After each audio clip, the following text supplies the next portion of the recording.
ఈరోజు ఒక విశేషమైన సందర్భాన్ని బైబిల్ గ్రంథంలో నుండి మీ అందరికీ తెలియజేయాలని నేను ఆశపడుతున్నాను. ఈరోజు మనం నేర్చుకునే అంశము ఏంటి అన్నప్పుడు, కుటుంబ పతనానికి కారణమైన ఒక యజమాని గురించి ఈరోజు మీ అందరికీ తెలియజేయాలని నేను ఆశపడుతున్నాను. మరలా చెబుతున్నాను, కుటుంబ పతనానికి కారణమైన ఒక యజమాని గురించి ఈరోజు మీ అందరికీ తెలియజేయాలని నేను ఆశ కలిగి ఉన్నాను. మనం ఆలోచన చేయగలిగితే, మరి కుటుంబానికి ఒక యజమానిగా ఎవరుంటారు అన్నప్పుడు, తండ్రి లేదంటే భర్త ఒక కుటుంబానికి యజమానిగా ఉంటాడు. యజమాని పనేంటి అన్నప్పుడు అండి, యజమాని తన కుటుంబాన్ని కాపాడుకోవాలి. యజమాని తన కుటుంబాన్ని కాపాడుకోవాలి. కానీ ఆ యజమాని వల్ల ఒక కుటుంబమే పతనమైపోయింది. ఒక కుటుంబమే పతనమైపోయింది. ఇక్కడ మనము ఆలోచన చేయగలిగితే, ఈరోజు ఇక్కడ ఈ వాక్యం వింటున్న మరి కుటుంబ యజమానులు ఉండొచ్చు, అలాగే కాబోయే యజమానులు కావచ్చు. యజమాని వల్ల కుటుంబము కాపాడబడాలే కానీ కుటుంబము పతనానికి వెళ్ళకూడదు. కుటుంబం అనగానేనండి ఒక బస్సు లాంటిది. కుటుంబం ఒక బస్సు లాంటిది అయితే, ఆ బస్సును నడిపించే డ్రైవరు ఎవరు అంటే యజమాని. యజమాని బస్సును నడిపిస్తాడు. అలాగే ఆ బస్సులో అందరినీ మరి టికెట్ తీసుకున్న అందరు బాగున్నారని చూసేది ఎవరు అన్నప్పుడు భార్యే కండక్టర్ అండి. ఇప్పుడు బస్సును నడిపే డ్రైవరు సరిగ్గా డ్రైవ్ చేయకపోతే అది ఎలా ప్రమాదంలోనికి వెళుతుందో, ఆ బస్సులో ఉన్నవారికి ఎలాగైతే ప్రమాదం వాటిల్లుతుందో, అలాగేనండి కుటుంబ యజమాని కూడా ఎలా ఉండాలి అన్నప్పుడు కుటుంబాన్ని జాగ్రత్తగా కాపాడుకోవాలి. కుటుంబాన్ని జాగ్రత్తగా కాపాడుకోవాలి. కాబట్టి ఈరోజు మనం చూడగలిగితే ఒక అద్భుతమైన సందర్భాన్ని చాలా జాగ్రత్తగా మీరందరూ కూడా మనసు పెట్టి వినవలసిందిగా మనవి చేస్తున్నాను. యేసుక్రీస్తు వారు మరి ఆయన పరిచర్యను ప్రారంభించిన తర్వాత, ఆయన 30 ఏట బ్యాప్టిజం తీసుకొని ఆ తర్వాత ఆయన సేవను ప్రారంభించాడు. అలా ఒక 12 మంది శిష్యులను ఏర్పాటు చేసుకున్నాడు. వాళ్ళకి అపోస్తులులు అని పేరును నామకరణం చేశాడు. అపోస్తులుడు అంటే అర్థం ఏంటంటే పంపబడినవాడు అని అర్థం. అపోస్తులుడు అంటే పంపబడినవాడు అని అర్థము. అలాగే మనం చూడగలిగితే యేసుక్రీస్తు వారు కూడా ఒక అపోస్తులుడే, మనము మర్చిపోవద్దు.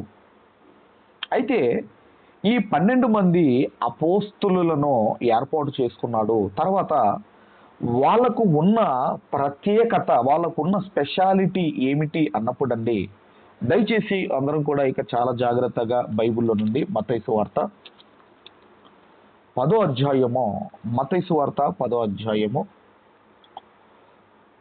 మొదటి వచనము నుండి మరి 4వ వచనం వరకు గల వాక్య భాగాలు చదువుకుందాం. ఆయన తన 12 మందిని శిష్యులను పిలిచి, అపవిత్రాత్మలను వెళ్ళగొట్టుటకును, ప్రతి విధమైన రోగములను, ప్రతి విధమైన వ్యాధిని స్వస్థపరచుటకును వారికి అధికారమిచ్చెను. వారికి అధికారమిచ్చెను అంటే అపోస్తులులకు ఎలాంటి అథారిటీ, ఎలాంటి అధికారం ఇస్తున్నాడో ఒకసారి చూడండి. అపవిత్రాత్మను వెళ్ళగొట్టుటకు, ప్రతి విధమైన రోగములను, ప్రతి విధమైన వ్యాధిని స్వస్థపరుచుటకు వారికి అధికారం ఇచ్చాడు. ఈ అపోస్తులు కోరుకోలేదండి. అధికారం కావాలని వాళ్ళు కోరుకోలేదు. దేవుడే వారికి అధికారం ఇచ్చాడు. ఎందుకంటే మనం చూడగలిగితే అందరినీ స్వస్థపరచాలి, అందరినీ బాగు చేయాలి అంటే యేసుక్రీస్తు వారి ఒక్కడి వల్లే ఏమవుతుంది మీరు ఆలోచించండి. కాబట్టి అక్కడ ఏం జరిగింది అంటే, మనం ఆలోచన చేయగలిగితే ఈ 12 మందిని ఎందుకు ఏర్పాటు చేసుకున్నాడు అన్నప్పుడు అండి, ఎందుకంటే ఇంకా ఎక్కువ పరిచర్య జరగాలి, ఇంకా ఎక్కువ పరిచర్య విస్తరించాలి అని ఒక 12 మందిని ఆయన ఏర్పాటు చేసుకున్నాడు. తర్వాత 2వ వచనము నుండి ఆ 12 మంది అపోస్తుల పేర్లు ఏమనగా, మొదట పేతురు అనబడిన సీమోను, అతని సహోదరుడగు ఆంద్రయ్య, జెబెదయి కుమారుడగు యాకోబు, అతని సహోదరుడగు యోహాను, ఫిలిప్పు, బర్తలోమయి, తోమా, సుంకరి అయిన మత్తయి, అల్ఫయు కుమారుడగు యాకోబు, తద్దయ్యను మారుపేరు గల లెబ్బయి, కానానీయుడైన సీమోను, ఆయనను అప్పగించిన ఇస్కరియోతు యూదా. ఆయనను అప్పగించిన ఇస్కరియోతు యూదా. మరి అపోస్తుల పేర్లు మనం చదువుకుంటున్నాము. ఈ అపోస్తులను 10 కుటుంబాల నుండి ఏర్పాటు చేసుకున్నాడు. ఈ 12 మందిని 10 కుటుంబాల నుండి ఏర్పాటు చేసుకున్నాడు. 12 మందిని 10 కుటుంబాల నుండి ఏర్పాటు చేసుకున్నాడు అంటే అవునండి. మరి పేతురు గారు, అలాగే ఆంద్రయ్య గారు సహోదరులు, అలాగే యోహాను గారు, యాకోబు గారు, మరి జెబెదయి కుమారుడు అంటే వాళ్ళు కూడా సహోదరులు. అంటే ఈ 12 మందిని 10 ఫ్యామిలీస్లో నుండి ఆయన చూస్ చేసుకున్నాడు, ఆయన ఏర్పాటు చేసుకున్నాడు. ఇలా ఎప్పుడైతే ఈ 12 మందిని ఏర్పాటు చేసుకున్నాడో, ఎప్పుడైతే వాళ్ళకు ఇదిగోనండి అపోస్తులని పేరు పెట్టాడో, ఎప్పుడైతే వారికి అధికారం ఇచ్చాడో ఇక వారు సమాజంలో మంచి పేరు తెచ్చుకుంటున్నారు. ఇక సమాజంలో మంచి రెస్పెక్ట్, మర్యాదలు ఇదిగోనండి వారికి సమాజంలో వస్తున్నాయి. అయితే మనం ఆలోచన చేయగలిగితే ఈ 12 మంది అపోస్తులు ఏ ఉద్దేశముతో యేసు దగ్గరికి వచ్చారో యేసుక్రీస్తు వారికి అన్నీ తెలుసు. ఆయనకు తెలియదు అని అనుకోవడానికి లేదండి. ఏ ఉద్దేశముతో వీళ్ళు వచ్చారో యేసుక్రీస్తు వారికి ప్రతిదీ తెలుసండి. కాబట్టి ఇంకా మరొక వచనాన్ని కూడా మనం చూడగలిగితే యోహాను సువార్త 6వ అధ్యాయము, దయచేసి యోహాను సువార్త 6వ అధ్యాయము దయచేసి 64వ వచనాన్ని దయచేసి మనం అందరం కూడా చదువుకుందాము. మీలో విశ్వసించని వారు కొందరున్నారని వారితో చెప్పాను. విశ్వసించని వారెవరో, తన్ను అప్పగింపబోవు వాడెవడో మొదటి నుండి యేసునకు తెలియును. ఆ 12 మందిలో విశ్వసించని వారు కొందరు ఉన్నారటండి. ఆ 12 మందిలో యేసుక్రీస్తు వారి పిలిచి వారికి అధికారం ఇచ్చాడు. అయితే అందులో కొందరు విశ్వసించని వారు ఉన్నారు. తర్వాత తన్ను అప్పగింపబోవు వాడెవడో మొదటి నుండి యేసుకు తెలియును. అందుకే ఈ 12 మంది ఏ ఉద్దేశముతో యేసుక్రీస్తు వారి దగ్గరికి వచ్చారో యేసుక్రీస్తు వారికి ముందే తెలుసు. అంటే తెలిసి చేర్చుకున్నాడు ఆయన. ఇతను అప్పగిస్తాడు నన్నని తెలిసి చేర్చుకున్నాడంటే అవునండి. ఇతను అప్పగిస్తాడు అని తెలిసి యేసుక్రీస్తు వారు చేర్చుకున్నారు. ఆ తర్వాత మనం చూడగలిగితేనండి 70వ వచనాన్ని మనం చదవగలిగితే, అదే అధ్యాయము యోహాను సువార్త అదే అధ్యాయము 70వ వచనాన్ని మనం చదవగలిగితే, అందుకు యేసు, నేను మిమ్మును 12 ఏర్పరచుకొనలేదా? మీలో ఒకడు సాతాను అని వారితో చెప్పెను. పేరు చెప్పలేదండి. ఇక్కడ యేసుక్రీస్తు వారు పేరు చెప్పలేదు. ఎవరు అని వాళ్ళు అనుకొని ఉండాలి. వాళ్ళు మీ 12 మందిలో ఒకడు సాతాను. మరి సాతాను మొట్టమొదటిగా పేతురును పట్టిందండి. మనందరికీ తెలుసు. పేతురును పట్టినప్పుడు యేసుక్రీస్తు వారు అన్నమాట, సాతానా నా వెనక్కి వెళ్ళు అన్నాడు పేతురు గారిని. ఆ తర్వాత మనం చూడగలిగితే ఇస్కరియోతు యూదాను పట్టుకుంది. ఎందుకంటే ఒక మనిషిని దయ్యం పట్టిందా, ఇక ఆ మనిషి మారటం చాలా కష్టం.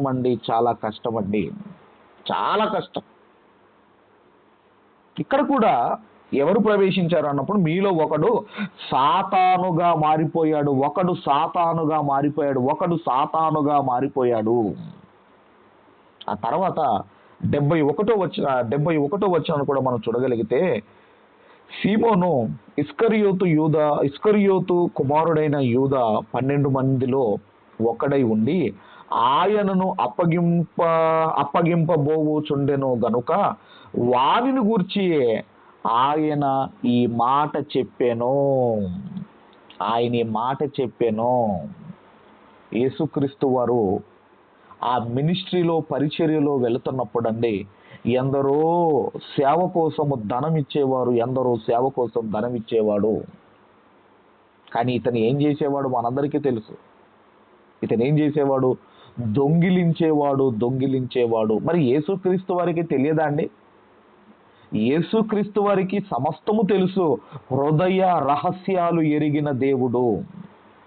యోహాను సువార్తలో 12వ అధ్యాయము 6వ వచనంలో, యోహాను సువార్త 12వ అధ్యాయం 6వ వచనంలో, వాడు ఇలాగు చెప్పినది బీదల మీద శ్రద్ధ కలిగి కాదు గాని, వాడు దొంగయై ఉండి తన దగ్గర డబ్బు సంచి ఉన్నందున అందులో వేయబడినది దొంగిలించుచు వచ్చెను గనుక అలాగు చెప్పెను. ప్రజలందరూ సేవ చెయ్యండి, సేవకు ఉపయోగించండి అని ధనం ఇస్తే ఆ ధనాన్ని కూడా దొంగిలించినవాడు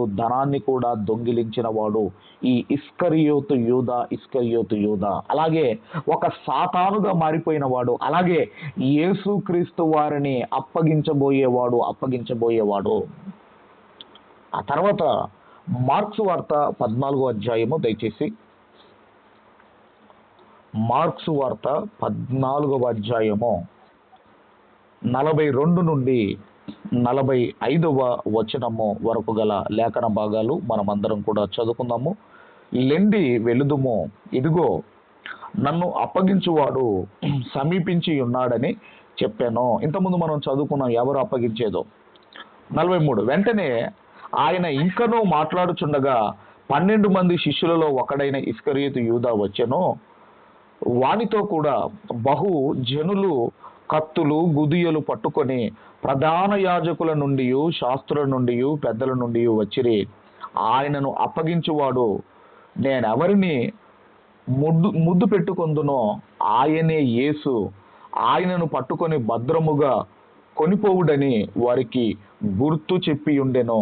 వాడు వచ్చి వెంటనే ఆయన యొద్దకు పోయి, బోధకుడా అని చెప్పి ఆయనను ముద్దు పెట్టుకొనగా అంటే ఇది ఏ ముద్దు అన్నప్పుడండి, ఇది అప్పగించే ముద్దు. ఇది ప్రేమతో పెట్టిన ముద్దు కాదండి, ఇది అప్పగించే ముద్దు. ఆ తర్వాత మనం ఆలోచన చేయగలిగితే, ఆ తర్వాత ఏం జరిగిందని మనం ఆలోచన చేయగలిగితే, ఏం జరిగింది అన్నప్పుడండి, ఇక యేసుక్రీస్తు వారిని బంధించారు. ఆ తర్వాత ఆయనకి ఎప్పుడైతే ఒక నీతిమంతునికి శిక్ష పడటం ఎప్పుడైతే ఈ ఇస్కరియోతు యూదా చూశాడో, ఒక నీతిమంతునికి శిక్ష పడటము ఈ ఇస్కరియోతు యూదా చూశాడో, ఆ తర్వాతనండి తట్టుకోలేకపోయాడు. మరి ఇతను అప్పగిస్తాడని తెలిసి యేసుక్రీస్తు వారు ఇతన్ని ఎందుకు ఏర్పాటు చేసుకున్నాడు? అప్పగిస్తాడని తెలుసు కదండి. అప్పగిస్తాడని తెలిసి ఎందుకు ఏర్పాటు చేసుకున్నాడు అంటేనండి, ఏ ఒక్కరిని కూడా పోగొట్టుకోవటం యేసుక్రీస్తు వారికి ఇష్టం లేదు. ఆయనకి ఇష్టం లేదండి. అందుకేనండి ఇక్కడ యూదా ఆయనకు ముద్దు పెట్టి యేసుక్రీస్తు వారిని అప్పగించాడు. ఆ తర్వాత ఏం జరిగిందో మనం చూడగలిగితే, మత్తయి సువార్త 27వ అధ్యాయము, దయచేసి అందరం కూడా మత్తయి సువార్త 27వ అధ్యాయము 3వ వచనము నుండి 5వ వచనము వరకు గల లేఖన భాగాలు మనం చదువుకుందాం. అప్పుడు ఆయనను అప్పగించిన యూదా ఆయనకు శిక్ష విధింపబడగా చూచి పశ్చాత్తాపడి ఆ 30 వెండి నాణెములు ప్రధాన యాజకుల యొద్దకునో పెద్దల యొద్దకునో మరలా తెచ్చి, నేను నిరపరాధి రక్తమును అప్పగించి పాపము చేసి తినని చెప్పాను. వారు దానితో మాకేమి, నీవే చూసుకొనమని చెప్పగా, అతడు ఆ వెండి నాణెములు దేవాలయములో పారవేసి పోయి ఉరి పెట్టుకొనెను. అంటే మనం ఆలోచన చేయగలిగితే, నా వల్ల ఒక నీతిమంతునికి శిక్ష పడుతుంది, నా వల్ల ఒక నీతిమంతునికి శిక్ష పడుతుంది. సాతాను వాడు ఏం చేస్తాడు అన్నప్పుడండి, సాతాను ఇదిగో ఇప్పటి వరకు యేసుక్రీస్తు వారితో నువ్వు తిరిగావు, ఇప్పటి వరకు నువ్వు తిరిగావు, ఎన్నో దయ్యాలు వెళ్ళగొట్టావు, ఎన్నో ప్రాంతాలకు వెళ్ళి సువార్త ప్రకటించావు, మరి నువ్వేం సంపాదించుకున్నావు అని కనీసము ఈ 30 వెండి నాణెములైనను సంపాదించుకో అనే ఆలోచన పుట్టించింది వాడే పుట్టిస్తాడండి. కనీసం ఈ 30 వెండి నాణాలైనా నువ్వు ఇదిగో సంపాదించుకో, నువ్వు ఇప్పటివరకు ఏం సంపాదించుకోలేదు అని ఆలోచన పుట్టించింది వాడే. ఎప్పుడైతే 30 వెండి నాణాలు తీసుకున్నాడో, యేసుక్రీస్తు వారికి శిక్ష పడిందో, అప్పుడు మరలా ఇదిగో ఒక నీతిమంతునికి నీ వలన శిక్ష పడుతుంది, నీ వలన మరణదండన పడుతుందని మరలా మనస్సులో ఆలోచన పుట్టించేది వాడే. నువ్వు ఒక నీతిమంతుడు నీ వల్ల చనిపోతున్నాడు, ఒక నీతిమంతుడికి నీ వలన శిక్ష పడింది, నీ వల్ల ఈ తప్పుకు కారణం నీవే అని మరలా హృదయములో ఆలోచన పుట్టించేవాడు సాతానే, తీసుకోమని చెప్పేవాడు వాడే. అలాగేనండి, ఇదిగో నీ వలనే శిక్ష పడుతుంది అని ఎప్పుడైతే ఇస్కరియోతు యూదా మనసులోనికి వచ్చిందోనండి, ఆ తర్వాత పశ్చాత్తాపడుతున్నాడు, వెళ్ళిపోయి ఆ యొక్క వెండి నాణెములు దేవాలయములో పారవేసిపోయి ఉరి పెట్టుకొనేను. ఈ ఉరి ఎవరిదనుకుంటున్నారండి? ఉరి ఒకసారి మీరు అందరూ కూడా దయచేసి తిమోతికి రాసిన 2వ పత్రిక అపోస్తులైన పౌలు గారు తిమోతి గారికి రాసిన 2వ పత్రిక దయచేసి 2వ అధ్యాయము 24-26 వచనాలు కలిసి ఉంటాయి. దయచేసి చదువుకుందాము. సత్య విషయమై అనుభవ జ్ఞానము వారికి కలుగుటకై దేవుడు ఒకవేళ ఎదురాడు వారికి మారు మనసు దయచేయును, అందువలన సాతాను తన ఇష్టము చొప్పున చెరపట్టిన వీరు వాని ఉరిలో నుండి తప్పించుకొని మేలు కొందురేమో.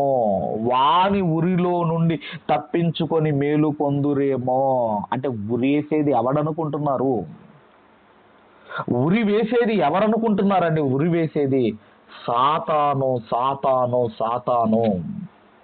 సాతాను ఉరండి. అలాగే 1 తిమోతి పత్రికలో కూడా ఉంటుందండి, 3వ అధ్యాయము 7వ వచనంలో, మరియు అతడు నిందల పాలై అపవాది ఉరిలో పడకుండునట్లు. ఆ తర్వాత మనం చూడగలిగితే వెళ్ళాడు, ఉరి పెట్టుకున్నాడు. ఆ తర్వాత మరి ఆ పైనుంచి 2గా బద్దలైపోతాడు, మనందరికీ తెలుసు. కింద పట్టడం వల్ల 2గా మరి బద్దలైపోతాడు, మనందరికీ తెలుసు. ఇక్కడ మనం ఆలోచన చేయగలిగితే మొత్తం మీద పశ్చాత్తాపడ్డాడు, కానీ బ్రతికి ఉంటే బాగుండేది.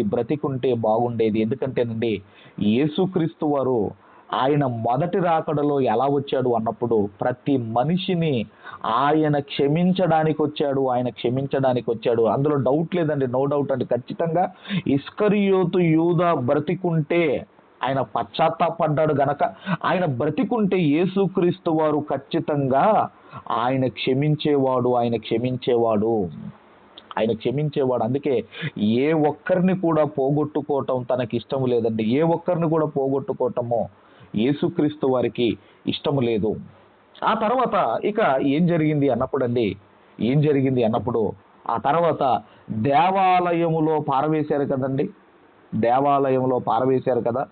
ఆ తర్వాత ఏం జరిగిందంటే, ఆ తర్వాత వాళ్ళు ఒక పొలం కొంటారు, దానికి రక్తభూమి అని నామకరణం చేస్తారు. ఆ తర్వాత ఏం చేస్తారు అన్నప్పుడు అండి, ఏం జరిగింది అన్నప్పుడు దయచేసి అందరూ కూడా అపోస్తులుల కార్యములు మొదటి అధ్యాయము,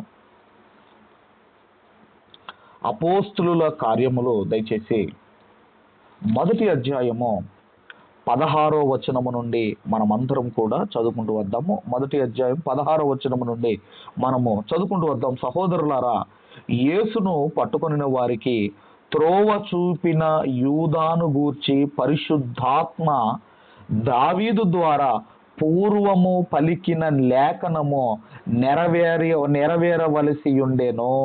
ఎప్పుడో ఈ యూదా గురించి దావీదు గారు ఎప్పుడో ప్రవచించారండి, ఎప్పుడో ప్రవచించారు. అది నెరవేరవలసి ఉండెను. అతడు మనలో ఒకడిగా ఎంచబడిన వాడై ఈ పరిచర్యలో పాలు పొందెను. ఈ యూదా ద్రోహము వలన సంపాదించిన రూకలనిచ్చి ఒక పొలమును కొనెను. ఈ యూదా ద్రోహము వలన సంపాదించిన ఒక రూకలునిచ్చి ఒక పొలమును కొనెను. అతడు తలక్రిందులుగా నడిమికి బద్దలైనందున అతని పేగులన్నీ బయటికి వచ్చెను. మొత్తం మీద ఎక్కడైనా మరి ఆ కొండ మీద ఎక్కడ ఉరేసుకున్నాడో, ఆ తర్వాత అక్కడి నుంచి పడిపోవటం వల్ల మరి రెండుగా బద్దలైపోవటము, ఈ సంగతి యెరూషలేములో కాపురమున్న వారందరికీ తెలియవచ్చెను గనుక వారి భాషలో ఆ పొలము అకెల్దామా అనబడి ఉన్నది. దానికి రక్తభూమి అని అర్థము. ఇందుకు ప్రమాణముగా ఇక్కడ మనం చూడగలిగితేనండి, ఆ తర్వాత మనము ఈ సంగతి అటండి, ఏ సంగతి? యూదా ద్రోహము చేశాడు, 30 వెండి నాణాలు సంపాదించాడు. యూదా ద్రోహము చేశాడు, 30 వెండి నాణాలు సంపాదించాడు అన్న ఈ వార్త మొత్తం మీద ఇదిగోనండి, ఆ యెరూషలేములో కాపురమున్న వారందరికీ తెలియవచ్చెను. మొత్తం అందరికీ తెలిసిపోయిందట. యూదా 30 వెండి నాణాలకు ఆశపడి యేసుక్రీస్తు వారిని అప్పగించాడు అన్న విషయము టోటల్ గా యెరూషలేములో కాపురం ఉన్న వారందరికీ తెలిసిపోయింది. అందరికీ, ఆ ఊరిలో ఉన్న వారందరికీ తెలిసిపోయింది. ఎందుకంటేనండి, సాతాను కూడా ఎవరెవరికి ఏది ఆశ చూపించాలో వారికి అది ఆశ చూపిస్తాడు. ఆదాము అవ్వాలనుకోండి, పండును ఆశ చూపించాడు. అలాగే ఇంకాస్త ముందుకు రాగలిగితే ఏశావు చిక్కుడుగాయల కూరకు పడిపోయాడు. ఏశావు అలాగే ఆకాను ఒక బంగారు కమ్మికి పడిపోయాడు. ఇలా మనం చెప్పుకుంటూ వస్తే ఇస్కరియోతు యూదా 30 వెండి నాణాలకు పడిపోయాడు. అలాగే మోషే గారికి కూడా సాతాను చూపించిందండి. ఏం చూపించిందంటే ఐగుప్తు సింహాసనాన్ని చూపించింది. ఎప్పుడైతే ఇదిగో నువ్వు ఆ ఫరో కుమార్తెను అమ్మా అని పిలిస్తే చాలు, ఐగుప్తు సింహాసనము, ఐగుప్తు ధనమంతా నీ అకౌంట్లోనికి ట్రాన్స్ఫర్ అయిపోతుంది మోషే అని సాతాను ఆశ చూపించింది. కానీ కాళ్ళ తన్నుకున్నాడు మోషే గారు. మరి యేసుక్రీస్తు వారంటే ఇంకా ఆయన గొప్ప ఆయన కదండి. ఆయనకేం చూపించింది అంటే లోక రాజ్యములన్నింటిని చూపించిందండి. ఈ అధికారం అంతా నాకు ఇవ్వబడి ఉన్నది, నాకు మ్రొక్కితివా అంటే ఏ మనిషి దేనికి పడిపోతాడో అపవాదికి తెలుసండి. యేసుక్రీస్తు వారు పడిపోలేదు. మొక్కడానికి ఎన్ని నిమిషాలు కావాలంటే 1 సెకండ్ కావాలండి. 1 సెకండ్ మొక్కితే ఈ లోక రాజ్యాలలో ఉన్న అధికారం అంతా నేను నీకు ఇస్తాను అంటుంది. కాబట్టి మనం ఆలోచన చేయగలిగితే ఇక్కడ కూడా ఆయన చేసిన ఆ ద్రోహము ఆ యెరూషలేములో కాపురం ఉన్న వారందరికీ తెలిసిపోయింది. యేసుక్రీస్తు వారు ఆయన పిలిచి అన్నం పెట్టాడే, ఆయన పిలిచి ఆయన ఉప్పు తిన్నాడు, ఆయన చారు తాగాడే, ఆయన అధికారం ఇచ్చాడే. అలాంటి గురువు పతనాన్ని కోరుకున్న వ్యక్తే ఇస్కరియోతు యూదా. ఇప్పుడు ఆ యూదాకు వచ్చిన ఆ మచ్చ అసలు తన జీవితంలో పోతుందా? మీరు ఆలోచించండి, మీరు ఆలోచించండి, మీరు ఆలోచించండి. అందుకేనండి ఇప్పటికి ఎవరైనా యూదా అనే పేరు పెట్టుకుంటారండి? ఎవరైనా నామకరణం చేసుకుంటారా? యూదా అనే నామకరణం ఎవరైనా చేసుకుంటారా? ఆ మధ్యకాలంలో మరి ఒక ఆ, మరి ప్రియాంక రెడ్డి అనుకుంటా ఆ డాక్టర్ అమ్మ గారిని ఆ మధ్యకాలంలో ఒక నలుగురు కుర్రాళ్ళు మరి వాళ్ళు పాడు చేసి చంపటం అనేది మనందరికీ తెలుసు. ఆ తర్వాత అందరికీ తెలిసిపోయిన తర్వాత వాళ్ళు వాటర్కి వెళితే సరిగ్గా ఆ నీళ్లు పట్టుకొని ఇవ్వకపోయేదంట. ఒకవేళ ప్రయాణం చేస్తే వాళ్ళని ఒకలాగా చూసేవాళ్ళట. అంటే వాళ్ళు చేసిన ఆ తప్పుకు కుటుంబం మీద ఎలాంటి ఇంపాక్ట్ పడుతుందో చూడండి, ఎలాంటి ఇంపాక్ట్ పడుతుందో చూడండి, ఎలాంటి ఇంపాక్ట్ పడుతుందో చూడండి. ఆ తర్వాత 20వ వచనాన్ని కూడా మనము చూడగలిగితే 20వ వచనాన్ని కూడా మనం చూడగలిగితే అతని ఇల్లు పాడైపోవునుగాక, దానిలో ఎవడు కాపురం ఉండకపోవునుగాక, అతని ఉద్యోగము వేరొకడు తీసుకొనుగాక అని కీర్తనల గ్రంథములో వ్రాయబడి ఉన్నది. కీర్తనల గ్రంథములో వ్రాయబడి ఉన్నది. సంఘములో మనము చేసే ప్రతి పని మన కుటుంబంపై ప్రభావము పడుతుంది, మన కుటుంబంపై ప్రభావం పడుతుంది. చాలా జాగ్రత్తగా, చాలా జాగ్రత్తగా ఉండాలండి. ఇంతకీ దావీదు గారు పరిశుద్ధాత్మ ప్రేరణతో ఆయన ఎక్కడ చెప్పాడు అన్నప్పుడు అండి, ఎక్కడ చెప్పాడు అన్నప్పుడు దయచేసి అందరం కూడా కీర్తనల గ్రంథము 109వ కీర్తన, కీర్తనల గ్రంథము దయచేసి 109వ కీర్తన, 109వ కీర్తన 5వ వచనము నుండి మనమందరము కూడా చదువుకుందాము. 5వ వచనము నుండి మనమందరం కూడా చదువుకుందాము. నేను చేసిన మేలునకు ప్రతిగా కీడు చేయుచున్నారు, నేను చూపిన ప్రేమకు ప్రతిగా నా మీద ద్వేషముంచుచున్నారు. యేసుక్రీస్తు వారు ఏం చేశాడండి? యేసుక్రీస్తు వారు ఏం చేశాడు? ఆయన శిష్యులకు మేలు చేశాడు, వాళ్ళకు అన్ని ఇచ్చాడు. వాళ్ళకి ఇదిగోనండి, వాళ్ళకు అధికారం ఇచ్చాడు. వారు అడగలేదండి, వాళ్ళను ప్రేమించాడు. మనం యోహాను సువార్తలో చదవగలిగితే ఆయన ప్రేమించాడు, శిష్యులను ప్రేమించాడు అని మనం చదువుకుంటాం, ప్రేమించాడు అని మనం చదువుకుంటాం. కానీ యూదా ఏం కోరుకున్నాడో చూడండి, యూదా ఏం కోరుకున్నాడో చూడండి. అతడు కీడు చేయాలనుకున్నాడు, అతడు ఇదిగోనండి ద్వేషించాడు, అతడు ద్వేషించాడు. ఆ కుటుంబ పతనానికి కారణమైన ఆ యజమాని ఎవరో కాదండి, ఇస్కరియోతు యూదా. దేవుడు యేసుక్రీస్తు వారు మేలు చేస్తే ఇతనేమో కీడు చెయ్యాలి అనుకున్నాడు. ఎక్కడో ఉన్నవాడిని తీసుకొచ్చి అందలమెక్కించాడు, ప్రేమించాడు. కానీ ఇదిగో నాయన ప్రేమకు ప్రతిగా ద్వేషించాడు. ఆ తర్వాత మనం చూడగలిగితే వాని మీద భక్తిహీనుని అధికారముగా ఉంచమో, అపవాది వాని కుడి పక్కనను నిలుచునుగాక. 7వ వచనము, వాడు విమర్శలోనికి తేబడినప్పుడు దోషి అని తీర్పు నొందునుగాక, వాని ప్రార్థన పాపమగునుగాక. చివరికి ఇస్కరియోతు యూదా ప్రార్థన పాపముగా మారిపోయింది. అతని ప్రార్థన పాపముగా మారిపోయిందండి. 8వ వచనము, వాని జీవిత దినములు కొద్దిగవునుగాక, వాని ఉద్యోగము వేరొకడు తీసుకొనుగాక. ఒకవేళ ఆ 30 వెండి నాణాలకు ఆశపడకుండా ఉంటే మరి ఇంకా కొంతకాలం బ్రతికేవాడు కదండి.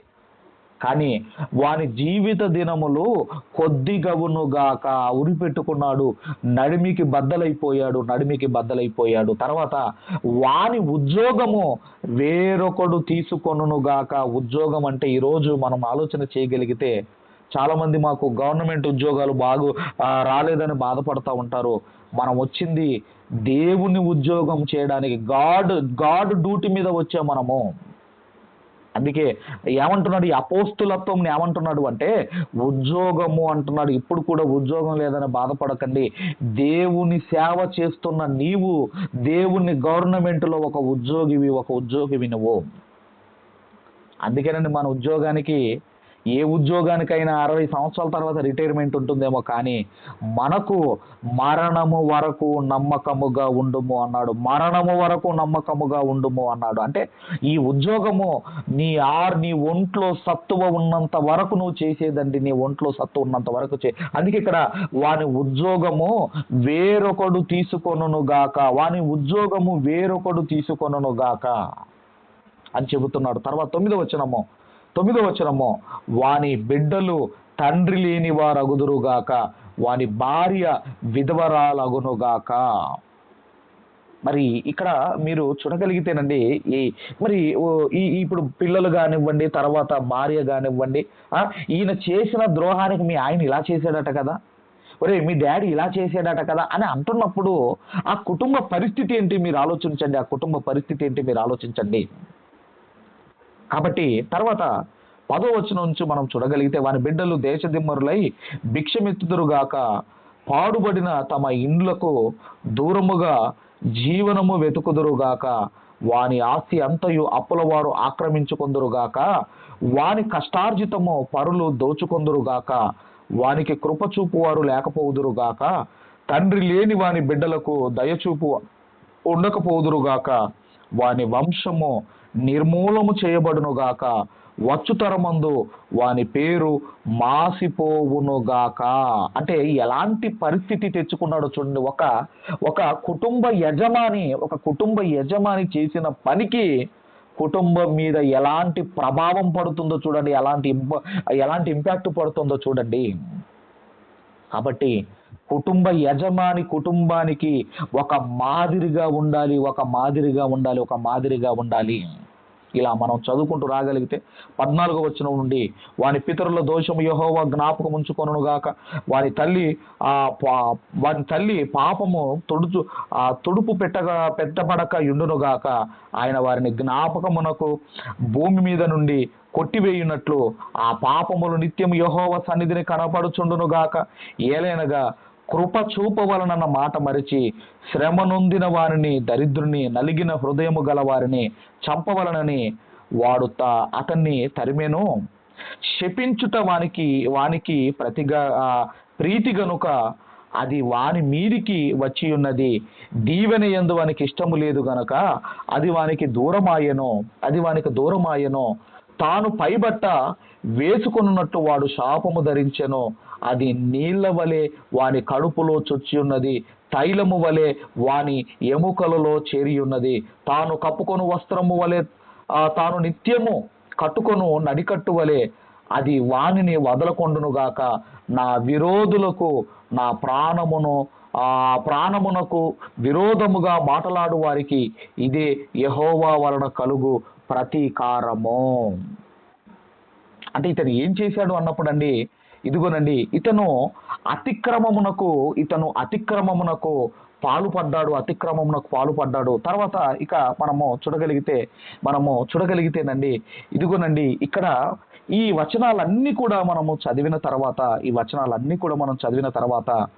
ఒక కుటుంబ యజమాని చేసిన ఒక తప్పు వలన కుటుంబము ఎలాంటి పరిస్థితుల్లోనికి వెళ్ళిందో ఒక్కసారి జ్ఞాపకం చేసుకోండి. ఇస్కరియోతు యూదాకు వచ్చిన శాపము యుగ యుగాలు ఉండిపోయింది. కుటుంబం అంతా కూడా పతనమైపోయింది. దానికి కారణం ఎవరు అంటే, ఇదిగోనండి, ఇస్కరియోతు యూదా. అందుకేనండి, మనము సంఘములో చేసే ప్రతి పని మన కుటుంబం మీద ప్రభావం పడుతుంది. ఆఫ్టర్ ఆల్ 30 వెండి నాణేలకు ఆశపడ్డాడండి. 30 వెండి నాణేలకు ఆశపడితే ఎంత దౌర్భాగ్యమైన జీవితాన్ని తెచ్చిపెట్టాడు తన కుటుంబానికి, మీరు ఆలోచించండి. అందుకే కుటుంబ పతనానికి కారణమైన ఒక యజమాని కుటుంబానికి ఎలా ఉండాలి అంటే, ఒక తండ్రి మాదిరిగా ఉండాలండి. తండ్రి మాదిరిగా ఉండాలి. మనలో లోపాలు ఉన్నాయి అనుకోండి, రేపు మన పిల్లలు అనరా, నీలోనే లోపాలు ఉన్నాయి కదా డాడీ అంటారు, నీలోనే నువ్వు ఇలాంటి బలహీనతలు ఉన్నాయి కదా డాడీ అంటారు. కాబట్టి మరి కుటుంబానికి ఒక యజమానుడిగా, కుటుంబాన్ని నడిపించే ఒక డ్రైవర్గా ఆ డ్రైవర్ సరిగ్గా డ్రైవ్ చేయకపోతే ఆ బస్సులో ఉన్న వారికి ఎలాగైతే ప్రమాదం వాటిల్లుతుందో, కుటుంబ యజమాని సరిగ్గా లేకపోతే కుటుంబం మీద ఇంపాక్ట్ పడుతుంది. కుటుంబం మీద ఇదిగోనండి శాపం తీసుకొచ్చి పెట్టాడు. ఇస్కరియోతు యూదా శాపం తీసుకొచ్చి పెట్టాడు. అసలు కుటుంబానికి ఆ వాల్యూ లేకుండా అయిపోయిందండి. వాళ్ళు ఎక్కడో ఊరు బయట బ్రతకవలసిన పరిస్థితి వచ్చింది అని మనం చదువుకుంటున్నాం 10వ వచనంలో. 10వ వచనంలో పాడుబడిన తమ ఇండ్లకు దూరముగా జీవనము వెతుకుదురుగాక. ఎలాంటి పరిస్థితి తెచ్చిపెట్టాడు, ఎలాంటి ఆఫ్టర్ ఆల్ 30 వెండి నాణాలకు ఆశపడ్డాడు. 30 వెండి నాణాలకు ఆశపడ్డాడు. కాబట్టి కుటుంబ యజమానులారా, లేదంటే కాబోతున్న యజమానులారా, జాగ్రత్త జాగ్రత్త. ఇదిగో మనము చేసే ప్రతి పని మన కుటుంబం మీద ప్రభావం చూపిస్తుంది గనక మన వల్ల కుటుంబం కాపాడబడాలి. ఒక నోవాహు గారు కానివ్వండి, ఒక అబ్రహాము గారు కానివ్వండి, ఇలా ఎంతోమంది భక్తులు కుటుంబాన్ని కాపాడుకున్నారు కానీ కుటుంబాన్ని పతనం వైపు నడిపించలేదు. కాబట్టి కుటుంబ పతనానికి కారణమైన ఈ తండ్రి ఎవరు అన్నప్పుడు అండి, ఇస్కరియోతు యూదా అధికారం ఇచ్చాడు, అందరం ఎక్కించాడు, కానీ దాన్ని దుర్వినియోగం చేసుకున్నాడు. కాబట్టి మనము ఇదిగోనండి దేవునికి సంబంధమైన కార్యక్రమాలు చేద్దాము. దేవుని నుండి మనము దీవెనలు, అలాంటి యుగ యుగములు మనం దీవెనలు పొందుకునే వారిగా ఉండాలి, కానీ శాపాలు పొందుకునే వారిగా మనం ఉండకూడదని, అలాంటి ఇదిగోనండి దేవుడికి నచ్చే, దేవుడికి ఇష్టమైన కార్యాలు మనం ఎల్లప్పుడూ చేస్తూ ముందుకు వెళ్ళాలని కోరుకుంటూ ఈ నా మాటలు ముగిస్తున్నాను. దేవుడు మనందరిని దీవించి ఆశీర్వదించును గాక. ఆమేన్, ఆమేన్.